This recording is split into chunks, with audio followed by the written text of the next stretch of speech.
This week on One Crazy Story, comedian Mark Norman joins us to talk about what it's like to be robbed more than once. I run downstairs, like, picturing two guys in cuffs, like the cops got them. And I went downstairs, and the cops were already gone. They left at, like, 6 a.m., and they had eaten everything in the kitchen. Those sons of bitches. So we got robbed again. You got robbed by the cops. The Pop-Tarts were gone. The cereal was gone. The milk was gone. Everything They was took the gone. ice cream bars. You name it.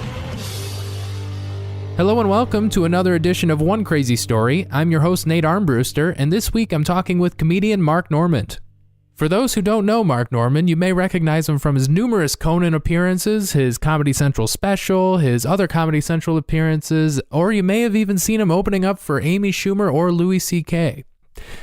This is a very exciting episode for me because Mark is a pretty well-known stand-up comedian. He's one of the best touring comedians, and he's super funny and one of the nicest people I've ever met. Before I recorded this, I actually had never met Mark in person, and I saw he was going to be in town near where I live in Ann Arbor, Michigan. There's a great comedy club there, and Mark was headlining there the whole weekend, and I saw him on the calendar, and I was like, you know what? I wonder if Mark would do this. That'd be cool to have him on the show. I think he's super funny. And the guy's lived quite a life, so I figured he's got plenty to talk about, and he loves comedy, so I'm like, why wouldn't he want to do some random guy's podcast while he's in town on the road? What else is he doing with his time? I mean, that's what I do when I'm on the road. I tell people I'll do their random podcast, but so I sent Mark a message on Instagram, and he replied almost immediately and was like, absolutely, let's do it. When do you want to do it? Friday, Saturday? So without putting Mark on the spot, I kind of gave him an idea of what the show's about. It's called One Crazy Story. Usually talk about something crazy that's happened to you, whatever. We talk about anything. It's a podcast. It doesn't really matter. As long as it kind of fits that theme, I guess, is what I shoot for. We talk about Mark growing up in New Orleans and what it was like living there as a child and being robbed over and over. His family, they got robbed so many times they eventually had to move. Yeah, so Mark is everywhere, man. Make sure you go to his website, find out where he's performing live. He's on the road every weekend, headlining somewhere. Opens for Amy Schumer on the road. You can see him. There's no excuse. You got to see this guy live. He's so funny. Also, listen to his podcast. You're gonna love it. Mention that you found him because of me. That'd be awesome. So give me a shout out that way, so he knows that this was worth it. Doing my podcast. If you haven't yet, make sure you subscribe to this podcast on iTunes, Stitcher Radio, TuneIn Radio, everywhere podcasts are available, Spotify now, iHeartRadio. Share it with your friends and family, please. I really do appreciate it. And send me an email at onecrazystory@gmail.com. Let me know what you think of the show. I'd love to hear any thoughts you may have, or if you have a story you'd like to share with me, just hit me up anytime, onecrazystory@gmail.com. Now, without further ado, enjoy this week's episode with myself and comedian Mark Norman. Although, I'm sure you love touring with Amy, but I wanted to show you this because the thing I like most about these arena tours, like those comics that do the arenas and stuff, I'm always like, I wonder who's opening, Yeah. I love Amy, I love Louis, but I'm always like, I wonder that same thing. Right, so I'm like, who's opening? I want to go see that guy, because if you're playing to her fan base at 15,000 seats, it's like, you got to be fucking funny, right? Oh man, you're a real comedy guy to know that. Yeah, I'm just like, how do you go up there? Because I've opened for people who are like a door deal or a draw, and I'm like, no, these people want to hear from me. Sure. Now multiply that by 15,000. Yeah. And it's Amy Schumer. You know what I mean? Right. So it's like a narrow tunnel of what they want. Yeah. You know what I mean? Yeah, like they're there to see her. Yeah. And they don't give a fuck about you in a way. So you really have to be able to like go on that stage and earn their respect. So a couple years ago, it was 2016, October. Yeah, it was October 7th. I only remember the date because I went to a wedding the next day. My girlfriend. Wait a minute. This wasn't the Kalamazoo. No. Okay, good. Detroit. I bombed that one. All right. This was Detroit. Joe Louis. Yeah, Joe Louis Arena. That's right. And my girlfriend, who she was in town with her sister, and they were like, we're going to see Amy Schumer. And I'm like, that's sweet. I'm like, you got to make sure you watch the opener, Mark Norman. Oh, thanks. And because she's a comedy fan, and she was like, oh, absolutely. So after your set, she texts me. She goes, oh my God, Mark was so funny. And she goes, I go to use the bathroom, and I fucking ran into him. And she sent me this picture when I told her you were doing the podcast. How about that? Isn't that crazy? That's hilarious. Yeah, so I was, she goes, you have to show him this picture. And I was like, all right. But yeah, she was so pumped to meet. She was like starstruck. It was really funny. That's the little things where like people go, what do you take photo? Who cares? Come on, let's get a drink. Fuck this person wants a picture. And I'm like, it takes 2 seconds, and then it makes a big difference. Like that. Yeah, I thought that was so funny. Just like, holy shit, you were just walking around the concourse. Yeah, well, I'd heard her set 8 zillion times. Yeah, you're like, I'm gonna go check this out. Yeah, you get a cocktail and you walk around the arena and you get a beer or whatever, and it's fun.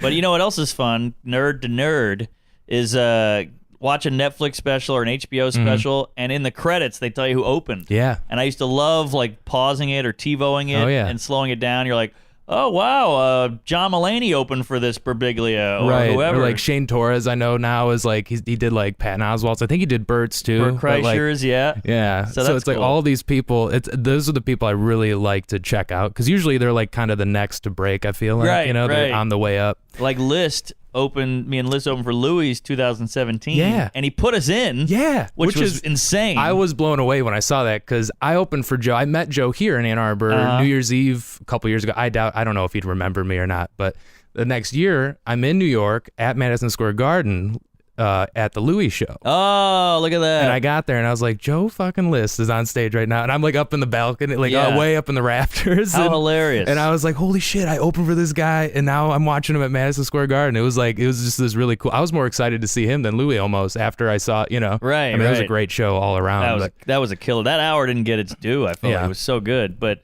that's so funny you say that because Louis, this is how, petty and annoying comics are, but like, he was going around when he was running that hour, and he was like, oh, let me bring Michelle Wolf out for a while. Let me bring List out for a while. Let me bring Joe Mackey out. Let me bring Rachel Feinstein and Greer Barnes, all these people. Yeah. And I was always like, I haven't gone out. You took Sam Morril. Oh, what the fuck do I have to do? And then he had a bond with Joe, so he kept Joe, but he kept like intermingling the other people. And I was like, and I don't know if you've heard the story. Have you heard this? I may have on Tuesdays with Stories, but I want to hear it again. So I'm sitting at the Comedy Cellar waiting to go on. Louis walks in, so I'm like, oh shit, Louis, we know each other, but he'd never used me. Yeah. And I went on, and I had like a hot one, and he saw it, and I walk up to him like, here it comes. Yeah, now he's gonna finally use me in the arena tour, and he goes, you got $20? And I go, what? He goes, you got $20? And I was like, actually, and I opened my wallet and I had $120 in it. That's and great. He just took it out. He took it out of my wallet, which I thought was funny. That's hilarious. He took it out of my wallet and he's like, I got to tip a driver or something. He ran out and tipped the guy, and I was like, I was hoping to get on tour with this guy. Right. And instead he takes my money, and then he ran back in. He goes, what are you doing tomorrow night? And I had like 4 shows. I was like, nothing. And he's like, you want to open for me at Town Hall? And I did, and Mark Maron was on the show, and Mark Maron had a weird set, and I had a good set, and then he was like, hey, if you want to do some dates, and he was very like shy about it, like he was asking out a girl who was too hot. Right. I was like, yes, I'll do it. And then I got on the tour, and it happened to be the one with the Netflix. I love it, dude. So that's so cool, and the fact that you and Joe are such good friends, and you're both touring with 2 of the biggest touring comics. Exactly. It's so funny how your paths are kind of similar in that. Right. In that arena, and to have a podcast, we can both bullshit about it together, both being there. Tuesdays with Stories is funny as hell. Oh, thanks. I hope so. One of the first times I really we like binged it was I was with Martina, and we were on our way back from like Virginia, I think it was, and like we were just long car ride, and he's just like, what do you like to listen to? I'm like, I'll listen to anything, whatever. And he threw on a ton of these Tuesdays with Stories. Yeah. Oh, nice. Yeah, it was so funny. It was so funny. Thanks. Yeah, so I've been listening ever since too. That's nice to hear. The comics seem to dig it, which is a compliment. Because, comics are judgy and picky. Well, being consistently funny when it comes to, like, those kind of, I just, that's tough. Yeah. That's why, like, right now, like, I would love to be able to do that, but now I have to hit up, like, everybody that's, coming to town. Sure, sure. I didn't even think you'd respond to my messages. No, what do I care? But also, it's weird because, like, in the early days of the pod, I would be like, oh, I bombed on this show and I want to talk about it, but is it weird if I'm broadcasting to the world that I'm bombing? And I was like, fuck it, I'm just going to tell the truth. Right. And I got all these messages like, oh, it's so nice to hear you bomb. I'm like, I'm a big fan, and the fact that you bomb makes me feel better. And so that was... Like, what's bombing to you, though? Well, like Kalamazoo, I fucking died. Yeah. I was telling him, it was like 10, 11,000 people not laughing is the most deafening silence. But aren't people coming in and shit? And there's like there's 100 reasons why you did. It wasn't you, It was part me, but I had a wave of like after you're bombing for so long, sweating, dripping down your ass crack, you just kind of like have a way. Your body saves you because your body's like, fuck it. And I just started like living in the bomb and just continued on. And does Amy give you shit when that happens? Normally she doesn't. She's like, I know you're funny, don't worry about it. But that time she gave me shit because she was like, she had just agreed to produce my special. So she's like, I'm gonna watch you tonight.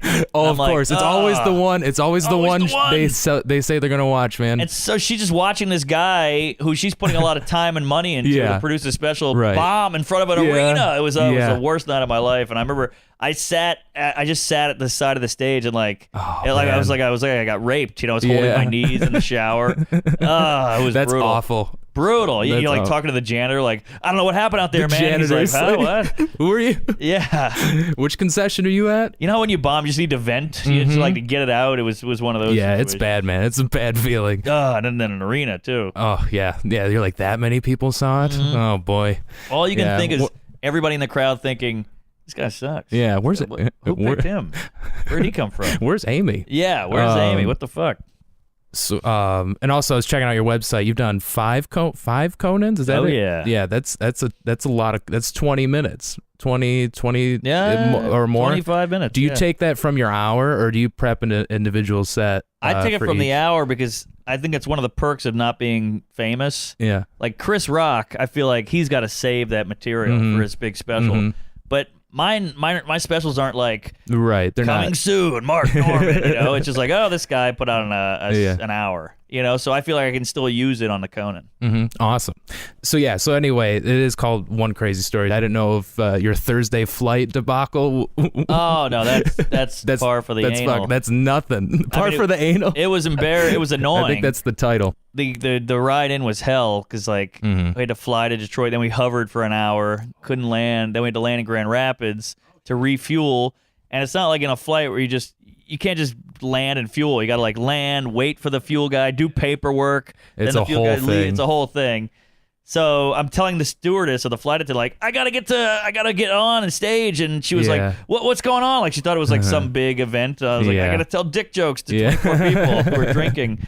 So she was like, what? You'll be fine. Right. But so you just hopped off and rented a car and drove down? Yeah, but it was hard to get an Uber because it was like snowy. It was a whole Jesus. thing. But my story, and this is a weird one. I love weird, dude. All right, great. I love weird. So I grew up in New Orleans in like a dicey neighborhood, and I would ride my bike to summer camp every day. It was like a 20-minute ride. It wasn't bad, 15-minute ride. And I'm coming back from summer camp, nice, wholesome day at camp, and these kids, like 4 kids, are chasing me on bikes, which is pretty normal. Kids you know? No, just neighborhood thugs or whatever. And, Asians. And they kept doing the move where they rubbed their front tire on my back tire. Oh, Jesus. They were like right on you. Oh, yeah. I don't think that's terrifying. It was scary. And they kept yelling, let me try your bike, man. Let me try your bike. Let me try your bike. And I was like, no, thank you. I'm good. I'm like, just 10 more minutes, I'm home. 5 more minutes, and I'm home. Come on, baby.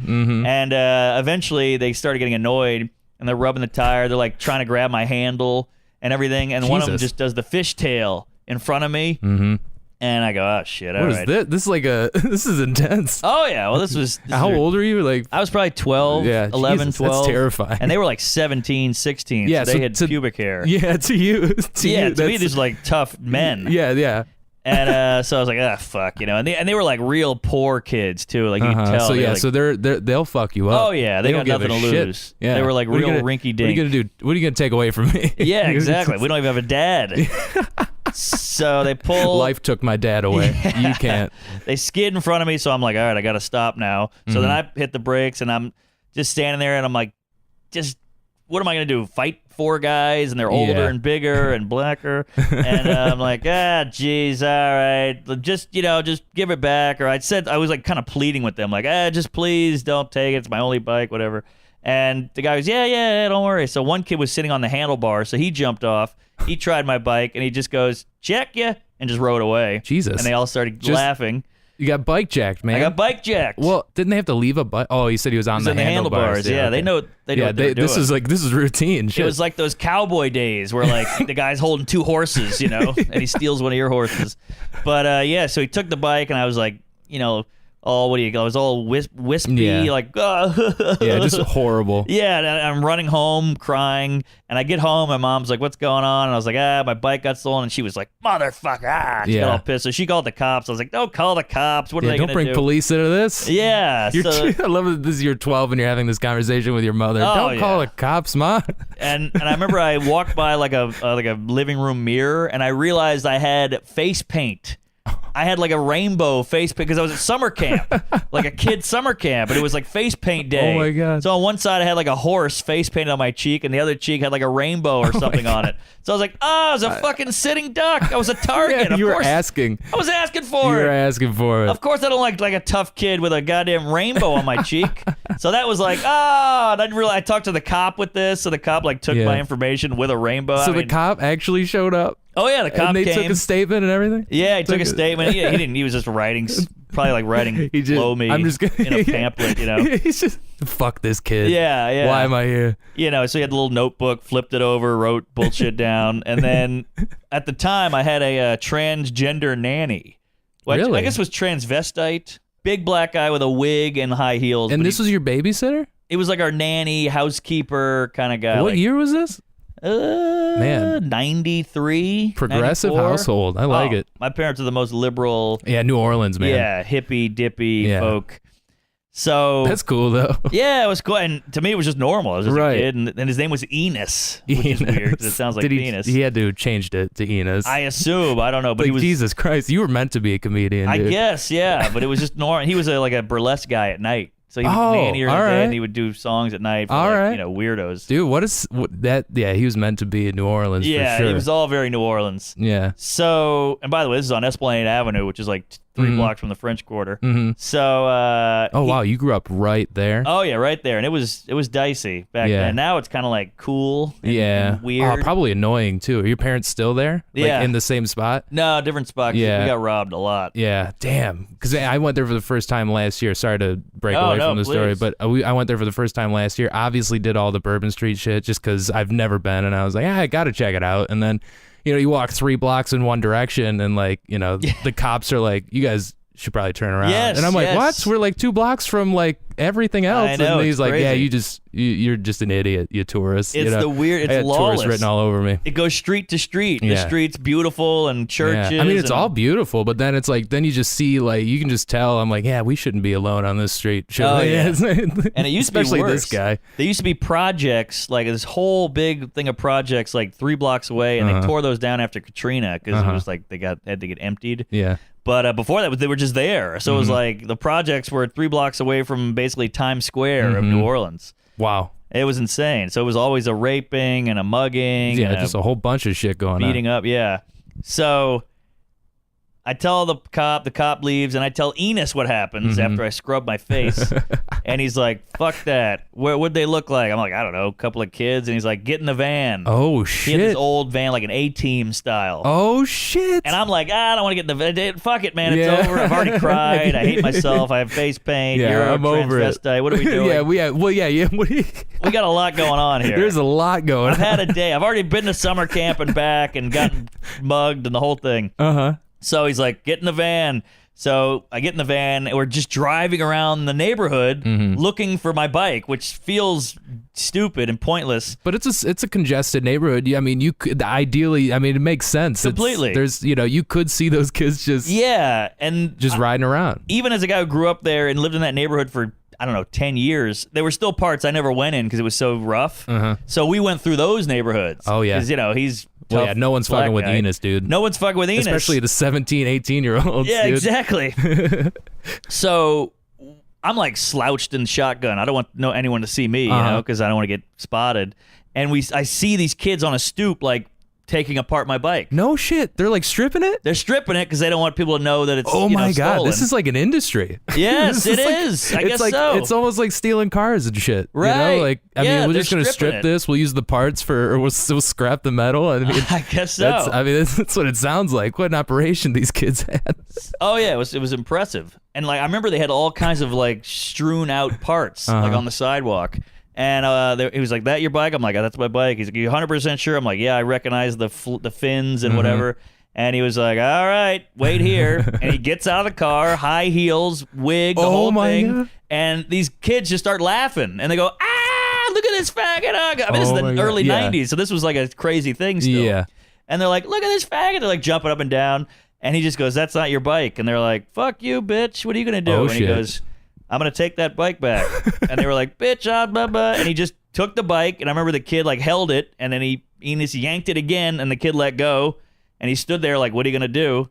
They didn't do anything. He put the bike on his shoulders, turned around, walked to the van, slid the door open, threw the bike in, slid the door closed, and we drove home. Hell yeah, dude. And that was it. Enis jacked a bike. Well, rightfully his bike. He got the bike back. I learned everything I ever wanted to know about like being a man and standing up for yourself from a tranny.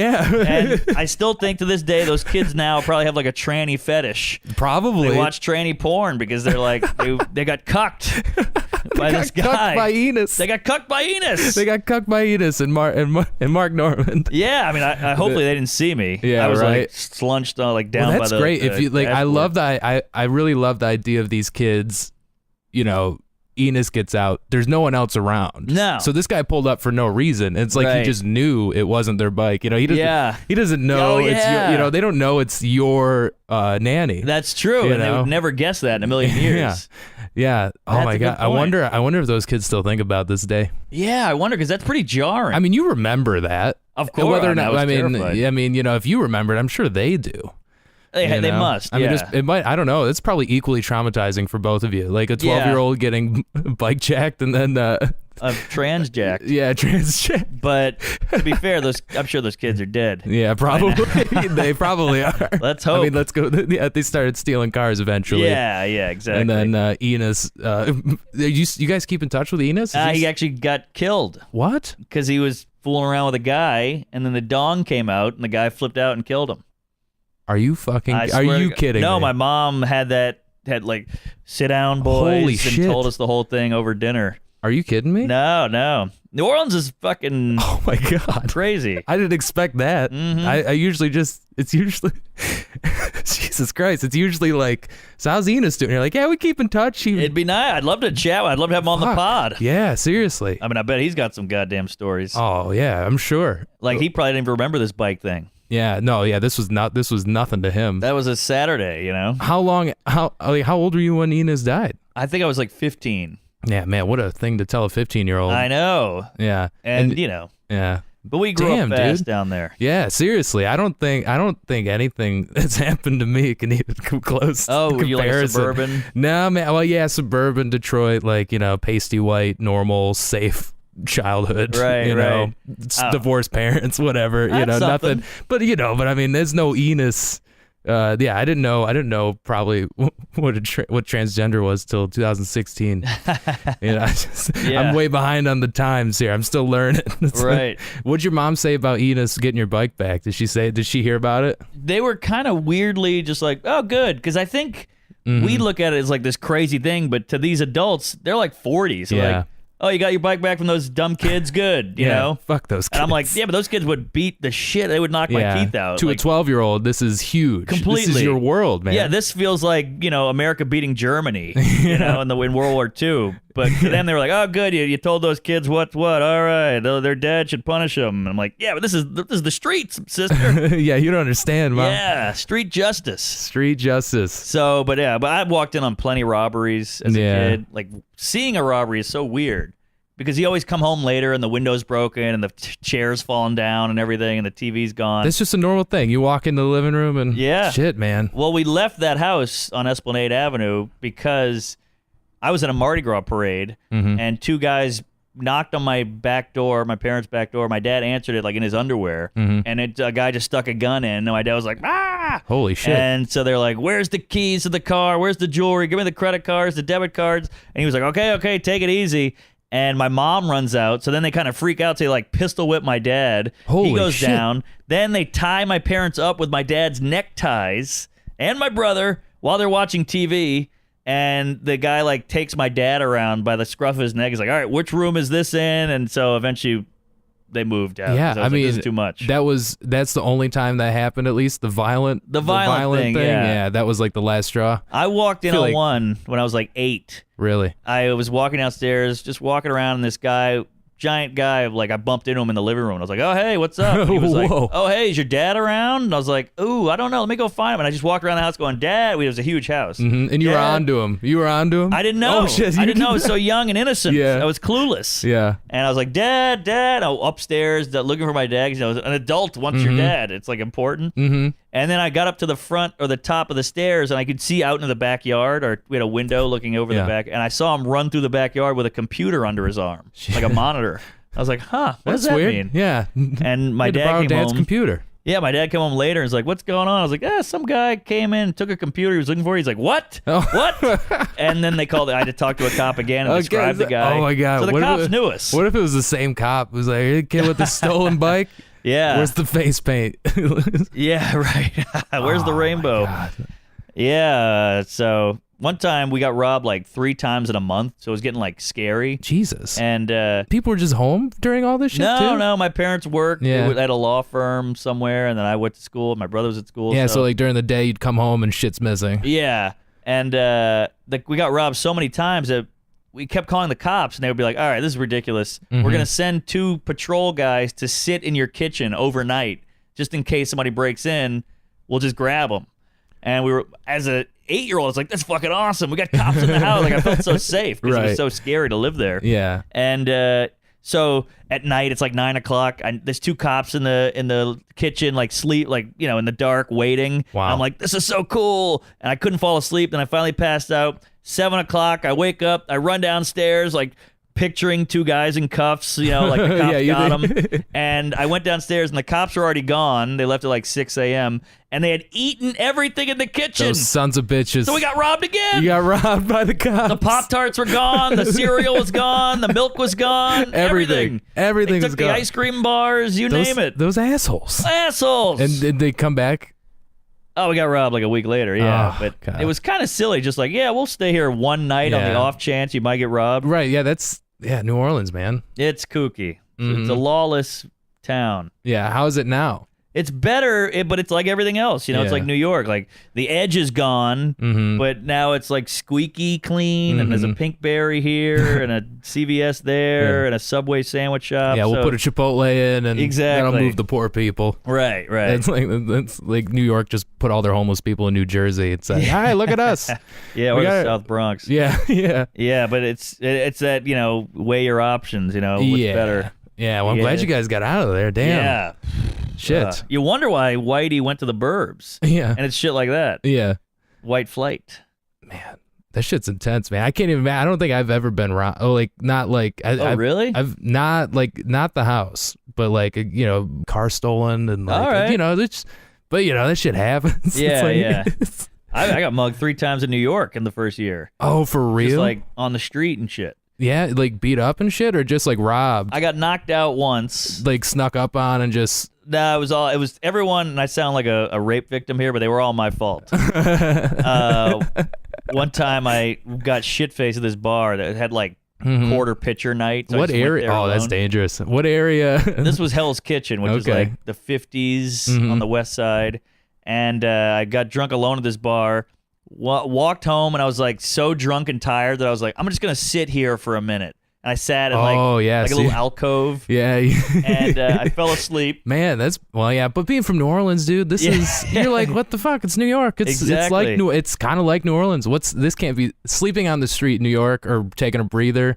That's nothing to you. There's so many people around. I'll be fine. Yeah. And I wake up, and these like 3 guys are like going through my shit. And I kind of like, and then one of them goes, he's getting up, and he hit me, and I knocked back out, like I went out. And you just woke up a little later? Everything was gone. Everything. Yeah. God damn, dude. My wallet, my keys, my virginity, you name it. And that was one. Another time, this is the craziest one. I don't know how much time I'm taking up here. No, dude, as much time as you want. It's 4:36, so we got. All right. Yeah. So I'm walking down. As much time as you want. I used to live in Crown Heights, which is like way out in Brooklyn. And I kind of like dozed off on the train. So I went like a couple stops past mine, but I was like, it's a nice night. I'm drunk. I'll make the walk. And I see these guys on the corner, like 5 guys out of a movie like The Wire. Oh, They're man. shooting dice, jumping around, yelling. Like, That's a bad sign. bad sign. When you're walking up on that and you're alone, probably drunk. The whole thing, 40s, the money, Jesus cash on the Christ, sidewalk, everything. Yeah. And I was like, damn, I got to cross the street. Mhm. So I cross the street.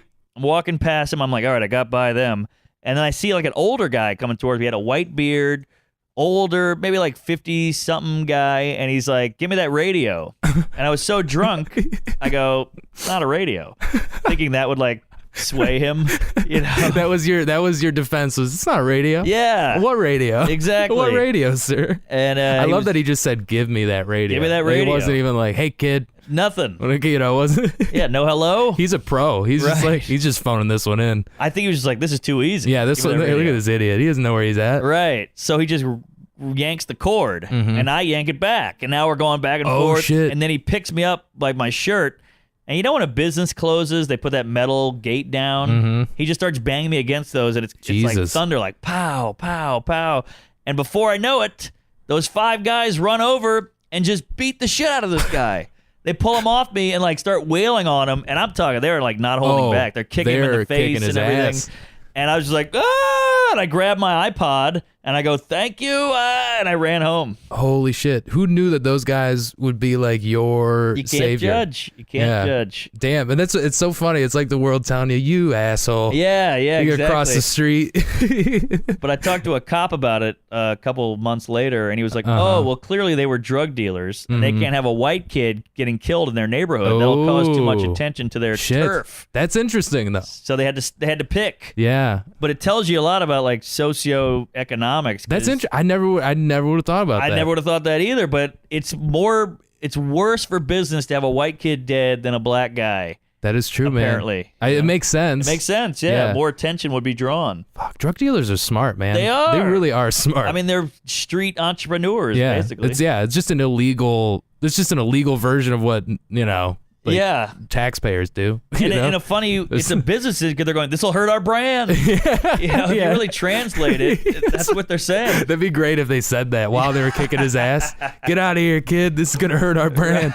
Right, yeah. We got to keep up good face. Oh my god. Well, good for them, man. Here I am thinking they were like helping you out, but they're just protecting the brand. I know, but hey, I'll take it. Hey, that's fine with me. I mean, who knows where I'd be if they didn't do anything? Right. Because I was like, I would hit that guy in the face and he wouldn't budge. He's big. And my feet were dangling. It was like out of a movie. I think he was on PCP or some crazy drug like that. Man, that's why I always stay kind of fat. Hard to pick up. There you know? go. Just like hard to yeah, like I could get picked up, but it's gonna be a minute, you know. You'd have to get like a knee in there, yeah. help you. All right, on 3. Yeah, right. It would have taken all 5 of them to pick me up. Yeah, right. Yeah, who's gonna rob me? You're all busy. Yeah. You know? Very old school robbery too, like the lapels, you know, Yeah. feet dangling. It was like a silent movie. I can just picture it. Damn. Did you Yeah. get hurt at all? Not really. Nah, No, just I a little mean, roughed up. it was just getting slammed against the wall, and the wall was like And these two flimsy, you know. muggings happened. It was within a year, and there was within a another year? one. I was just such a bad drunk, and when you're a bad drunk, you make such dumb decisions. Yeah, and your they- confidence is up. You're like, I'm fine. There's people playing jacks. I'd keep going, you know, Jacks. like or whatever, I wish. dice, whatever. Yeah, they're playing Uno right there. But, Uno or like sorry. Yeah, but I was just such a drunk that I was, you know, your inhibitions are low. You're not Yeah. thinking like this could be a bad decision. You're just like, I'll take a nap here. Mm-hmm. You know, it's like when you eat pizza at 4 a.m. You're like, I'm gonna eat 8 slices Right, of it's pizza, but then easy to make that decision, especially when Exactly. you're wasted. yeah, it's the eat pizza of getting mugged. Taking a nap on the streets of New York. Well, the transition to New York is so hard, like as a comic, as like a poor comedian, that like I would have to drink just to like get through it. Did you even take a day job when you I moved? did. I when took you first many. moved? I took many Yeah, to pay just the- like I went up there with $400. Yeah. So that like went in a day. yeah, shit. So yeah, I worked at New York Film Academy, which is where I went to school. By Uh-huh. the way, Uh-huh. pretty sad when you're like, I'll go to the school and get a job here. Yeah, I'm not leaving. Yeah, Yeah. and that job was so hard. And then after that, I was like, I want no office. I want no Right. clerical. Well, phone it sounds like calls. that job at least paid all right. It paid well, yeah. But so it you was, could at least have you could live there and take care of yourself. You don't have to like Yes. really like you could be healthy. Exactly. You live a healthy lifestyle. You had the opportunity. I had the option. Yeah. But But the job was so hard and like taxing because you want a job that can leave you free to think. Yeah. Because you're a comedian, you know. So after that, I swore like I'll never do another job like that. I'm doing all labor. So I became a furniture mover, construction worker, then eventually janitor. And that was the best job ever. Yeah, because you do whatever the fuck you wanted. You got the earbuds in, you got mopping. podcasts, mopping, zen. You get go into your own world there, and you don't talk to anybody. And also, people see the janitor, they're kind of like, ugh, which I'm fine with. Like, I don't want to talk to you either. Yeah, right. Yeah. Stay away from me. Yeah, and I lived like a weird goblin. Like, I would go in the boiler room, which is just big machines and pipes and shit. And I was writing in there, and like I had like a table set up. I would sleep in there. I would eat lunch in there. And I did a lot of writing in that boiler room. Damn, dude. Where was this janitor gig at? I worked at a high-rise in Midtown. It was like a skyscraper that you could rent offices. Yeah. So it was just all these random businesses who would rent out offices on the particular floors. And I would just go in and mop the lobby, refill the coffee, clean the toilets. Anything broke, I fixed it. Hang up pictures for women and put their furniture together and shit. Pretty good gig. A little more than hang up some pictures. Yeah, I think there was a little janitor fetish going on. I hooked up with the receptionist there. Yeah. At one point. On the job? No. That would have been great. But something about a woman seeing a guy with a hammer on a loop, I think gets a tingle. It's in the enough. veg. It's enough of a manly action. Yes. That's like, oh. But thank God for iPhones, because I lied to get the job. Like I had no experience. So they'd be like, the fuses are blown on floor 38. You got to get in there. And I'm like, oh, yeah. So now I'm at the fuse box Googling fuses. Yeah. And, like, I didn't know what. YouTube will save your life. How completely. to. Yeah. Completely. I've patched a hole in drywall once. I had no clue how to do that. Yeah, but I was like, I got to fix this hole. I went to YouTube. I think it's human beings at their peak when they're forced to do shit they don't know how to do. You figure it out. You figure it out. I work better under pressure. Completely. Yeah. Like I always wait till the last second to do shit. Just because I know I have no choice anymore. Same. But whether or not the outcome is actually better, than who's to say? But you still tried, and you're better for it. Like this woman was like, "Can you hang these shelves for me? I'll give you like $100." And at the time, it was like $100. Oh my god! Yeah. And I looked at it, and any other time I would have been like, "Fuck this! This is way over my head." But I had to do it, and I fucked up and like put. And she's watching you. She's watching. Yeah, That's and you're what like, I was she's say. gonna know I'm a fraud. Fuck. The watching you is the worst part. At one point, she's like, "I have to go get some files." I was like, "Thank God." Yeah. You're Go gonna sit there. Take your time, lady. Yeah, please. So that stuff, but it makes you smarter and quicker because you're like using all that brain. It's kind of like when you go, like I went to China last year for a gig, and you get off the plane, everything's in Chinese characters. Now you gotta work. Your iPhone doesn't work, and you just gotta use real old-fashioned maneuvering, like brain power and skill set, and figure shit out. I met someone that he refuses to get rid of his flip phone. Yeah. And he doesn't save the numbers. He dials, so like if I'm calling Mark, I'm gonna type out the number every time just because it keeps my brain, like, you know what I mean? So he memorizes. Yeah. Wow. Like he's like, it forces you to use your head. I mean, I don't know if there's something to that. I don't know if we had the technology long enough to like figure out if it really contributes to like Alzheimer's and shit like that. I wouldn't put it past. Which it probably does, but there's got to be something to that. Like I'm gonna ask this guy for directions. Where's north? Completely agree. Shit like that. I think that's Bull. What is he, Native American? That's impressive. Yeah, puts his ear to the ground. Yeah, the train tracks are humming. Good for him. Yeah, I don't know. I always tell myself I want to do it, and then I'm like, fuck, why? I'm like, why? It's just so efficient. Well, and I don't want to. I hate when people ask me for directions. I'm like, if you can't figure it out in 2018, right? You don't deserve to get there. You don't deserve. But I also don't want to be the guy asking people for directions all the time. Right? Like, how do I get there again? No. But thanks to comedy though, like when you work the road, at least in the Midwest, I can get anywhere just about, at least via highway. Right. I can get to any city without a GPS. Oh, really? I mean, I've driven to enough places that it's like, oh yeah, that's near. And were you going fold out map on the steering wheel? Never did that. Always GPS. That's the millennial in me. But when I started like getting like road gigs here and there, I'd GPS it. But then you do the gigs enough, you go to the same room every year, and it's like, oh, I know exactly where that's at. That's cool, man. That's a skill. That's a dying art. It's helpful. I'll tell you, that direction stuff is great. Like with a girl. Like I know the New York subway system like the back of my asshole because I can just get all over. And you'll go on a date with a girl and you'll just come this way. This is the best way, and I'll go. Oh, no, take it right here. This is a shortcut, and they love that shit. Yeah. And you look cool because you know it, and it's like masculine to like. There's something to that. Yeah, know your way around and know the best way, and or like they're like pulling out their phone and like, oh, you don't want to go that way. Well, I got you. Yeah. That's a vagina dryer. When you're just there, hold on, the GPS is fucking. Hang on, all right, and you're just standing there like looking up, squinting your eye. No, get it's in like there. It's the modern version of looking at a map. Like, where's the atlas, honey? Right, yeah. yeah. So that's all good to know and good to have. Like. Always great to just be able to find stuff and use your wits because it's rare now. Yeah. Well, dude, thank you so much for letting me. Thanks for coming on the podcast. Yeah, thanks for coming to my hotel. I appreciate that. This made it nice and easy. What do you got? What's coming up? You website? Where can people find you? Sure, I'm on the road every weekend, literally for the rest of the year. So go to marknormancomedy.com, and I'm sure I'm coming to a town near you. Oh yeah. And at Mark Norm on Twitter, and listen to my podcast, Tuesdays with Stories. Hell yeah. Me and Joe List. Yeah, that's awesome. Oh, funny shit, man. Thank you so much. Thank you.